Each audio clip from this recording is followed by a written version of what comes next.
Praise the Lord. शब्बात पवित्र आहे, हे देवानेच ठरवलेलं आहे. पण ऐक, शब्बातापेक्षा माणूस अधिक मौल्यवान आहे. पूर्वी नियम होता, शब्बात दिवशी काहीही काम करायचं नाही. ना चालन, ना उपचार, ना सेवा, फक्त थांबायचं बस. पण मग येशू आला. शब्बात दिवशी त्याने कुबडी स्त्रीला सरळ केलं.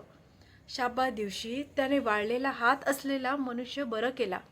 शब्बात दिवशी त्याने आजारी, थकलेले, मोडलेले लोक उभं केले. लोकांनी विचारलं, हा कायदा मोडतो काय? पण येशू म्हणाला, शब्बात माणसासाठी आहे, माणूस शब्बातासाठी नाही. आजही तोच येशू आहे.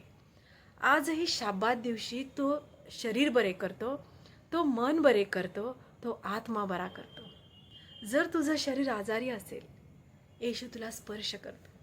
जर तुझं मन थकलेलं असेल, येशू तुला शांती देतो. जर तुझा आत्मा जखमी असेल, तो तुला मुक्त करतो. आज नियम बोलत नाही, आज कृपा बोलते. आज दोष नाही, आज दया आहे. आज शिक्षा नाही, आज उपचार आहे. कारण शब्बाताचा स्वामी खुद येशू आहे.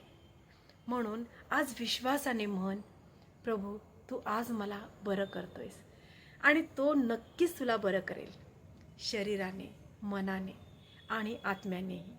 God bless you.